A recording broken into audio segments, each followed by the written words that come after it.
Good day, YouTube. It's the 26th of January, 2021. Very excited today. It's a Tuesday. It's kind of chilly out this morning. Scraped a little ice. Got the radiator put in my 66 F100, my new shop truck, yesterday. And we ran the engine, got the cam broken, dialed in some stuff, found a big vacuum leak, got that all plugged up. And engine starts running really pretty good.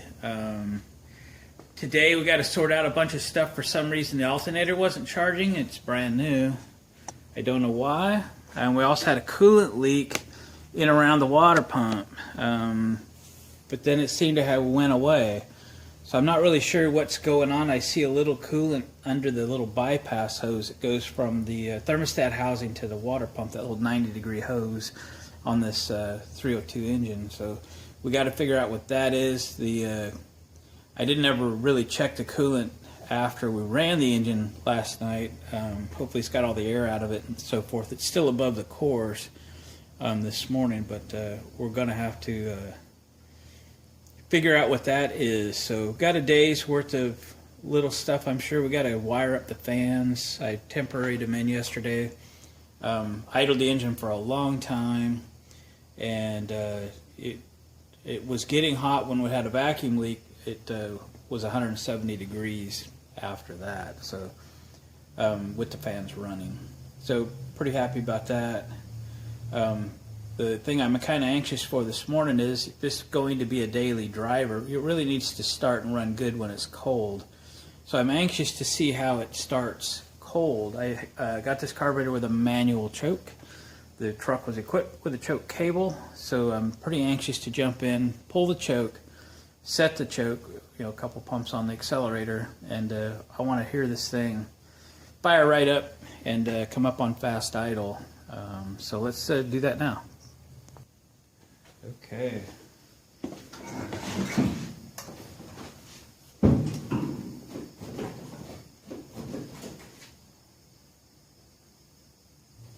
Hoping it starts right up and comes right up on idle.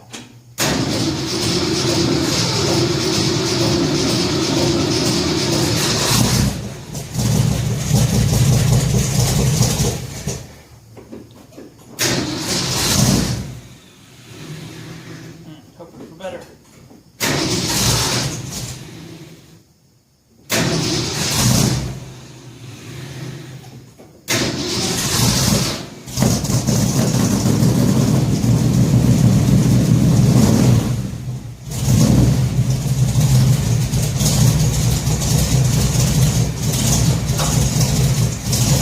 Let's find that fast idle adjustment, shall we?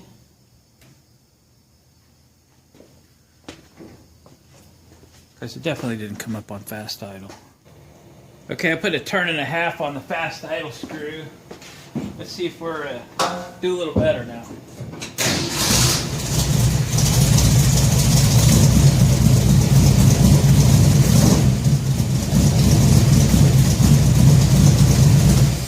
I'm going to go just a minute quicker than that.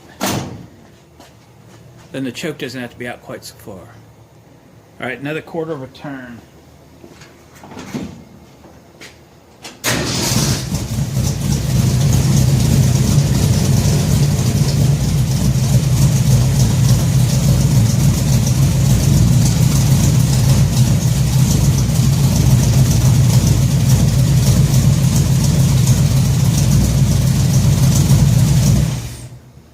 I'm going to go another quarter. Okay.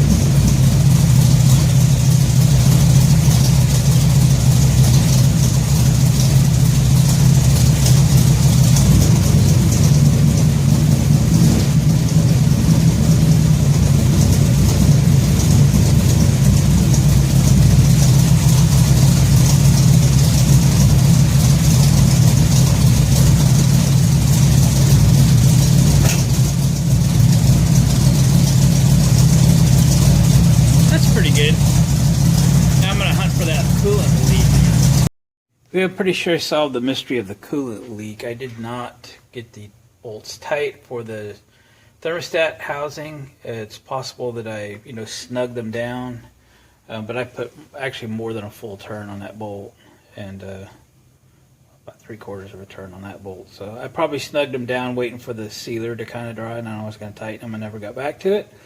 I ran the engine for a little while, not to warm up, but the temp gauge was coming off of cold anyway, and opened up the radiator, and so it had pressure. That's a very good sign, so I'm feeling good about that. So we still got the alternator's not charging for some reason. I'll get to that, maybe a factory defect or something, but anyway, they're local and we can get that done today. I'm going to move on quickly though to the fan wiring, which I've installed that switch in the thermostat housing, and it's going to basically short itself to ground at 190 degrees. So I was pretty sure I had a bunch of relays because I had bought a bunch of them, but evidently I've used them up over the years and I no longer have any. So I've got to run to town and grab a 30 amp relay, and I'm probably going to mount it here on the radiator, one of those 3 holes right there, and then just bring the wiring over from the fans. I made this wires long yesterday that I temped into the battery so I can still reuse them and not waste my connectors. And we'll get those routed over to the relay.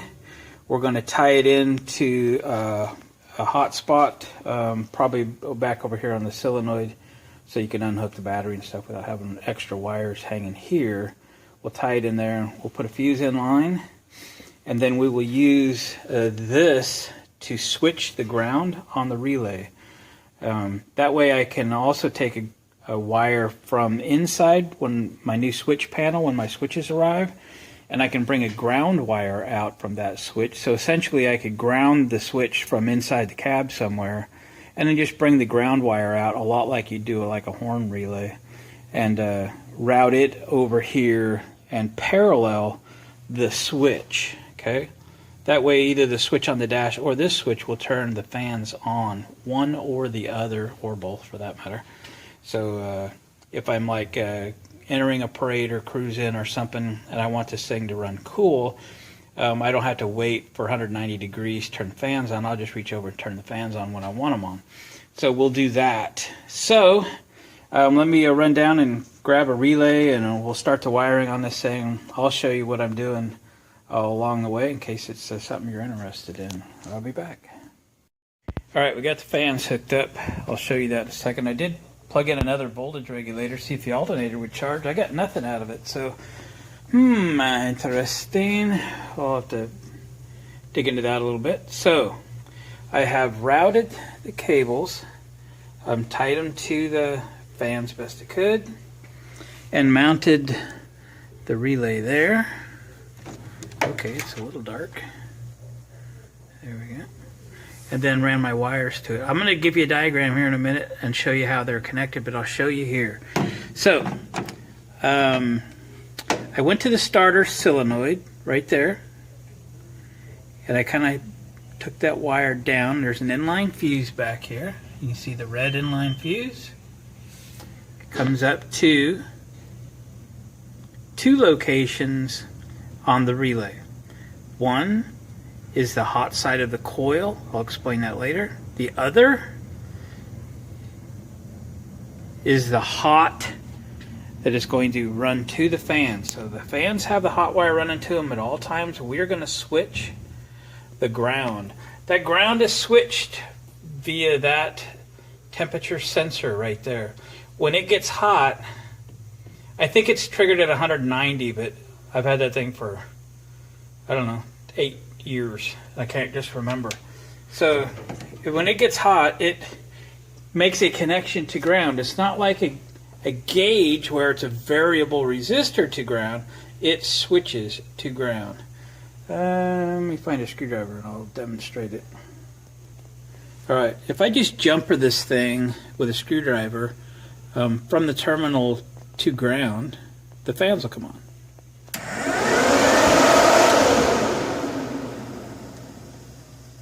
See there? So now if I want to add a switch inside the cab, which I do when my switches arrive, I've got a switch panel that I have made and got gauges and switches coming. All I need to do is run a ground wire from the dash to the switch, and then a wire from the switch out here to the engine compartment, and tag onto this anywhere. I'll probably do it at the relay. Try to hide the wire there a little bit.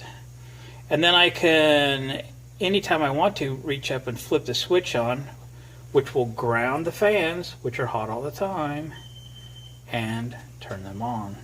Now, I went ahead and made up a little drawing, and I'll show that to you so you can understand that a little bit. But the whole idea of a relay is that you can operate a whole lot more electrical current with a relay than you can with a switch. Relays are designed with much bigger contacts in them, plus they can be remote controlled, wired remote controlled, yes.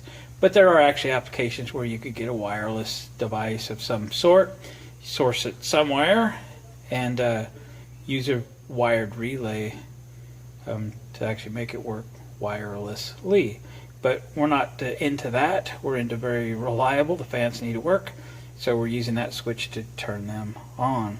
That relay is rated for 30 amps. Your switch is going to be rated for 5, 10, up to 20 amps. But that's that. So let me show you the drawing and I'll walk you through it. Alright, this is how the relays are laid out, okay? And they're numbered. 30, we'll call that common or hot. The number 87A is normally closed, NC, normally closed, which means if it's in your pocket, not hooked up, still hanging on the shelf at the parts store, it's normally closed. That contact is closed. 87 and 30 are connected. 87 is normally open, which means 87 and 30 in a de-energized state are not connected. So if you're looking to plug this relay in and make it only work when it's energized, then you want normally open. You'll almost always want normally open. Let's simplify it and let's take 87A, or normally closed, out of the equation. Ignore it, it has now went away. So the coil is what gives you the remote control ability. If you apply 12 volts to terminals 85 and 86, and these are just male spade terminals, right? 85 and 86, if you put positive here and negative here, it's going to energize the coil and pull it in. The normally open contacts will now close. 30 and 87 will now be connected when 85 and 86 are energized with 12 volts. And it doesn't matter which polarity. Energize is energized on a coil. So, and it also doesn't matter what you switch. If you switch the ground, it will then energize. If you unswitch the ground, it will de-energize. If you switch the positive to on while it's grounded, it will energize. If you unswitch the positive while it's grounded, it will de-energize. So it doesn't matter what you switch. More often than not, if you're running a toggle switch inside your car, you may choose to run a ground and switch the ground on this coil, because then you're not passing hot wire through the firewall. It might be safer. That's your call. 30 and 87 are your, again, normally open contacts that will close when this is energized. So let's wire it up. Here's a little 12 volt battery right here. This is negative, okay? And in my case, I'm going to put a switch in line with the negative. And let's say I connect it to 86. And I'm not going to do anything more than a fuse, okay, on the positive side, okay? So we want to protect this, so I put a fuse in, okay? Now, I'm going to use the same fuse, the same 12 volt source, as my switched power on my relay. So let's make a connection here on the same fuse and come up and power number 30. As soon as this is energized, i.e. this switch gets closed, this is your toggle switch on the dash, this is a thermostat, this is that heat sensitive switch that I showed you on my thermostat housing. If that closes, this gets energized. 30 and 87 now become closed. Okay? They are normally open, energized, closed. And then 87 is now hot. It has 12 volt source through the fuse all the way up to here, and it has 30 amp rated contacts right here that close. You have a spade connector on number 87, and in my case we've taken that to the fan. That's not a very pretty fan, but it's a fan, and it's going round and round and round. In my case I have twin fans.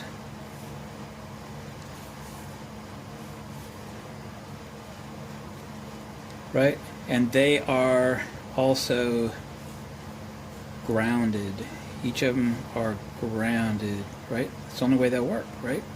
And that's how it is. It's as simple as I can explain it. We have a 12 volt power source. I'm switching the ground. The hot is hot all the time to this terminal, number 30. And on this side, 85, you could switch to 85 and 6, it's fine. It's going to energize the coil, which is going to close the contacts, 30 amp rated. It's going to make terminal number 87 hot, 12 volts with 30 amps available, or however you sized your fuse. And the fans will run. That's it. That's how I wired the electric fans. This is going to work the same if you've got driving lights, fog lights, ceiling fans, exhaust fans, whatever you want to do. This is basically it, however you want to switch it. If you want to switch the hot, you'd put your switch in over here, right? Now, draw it horribly.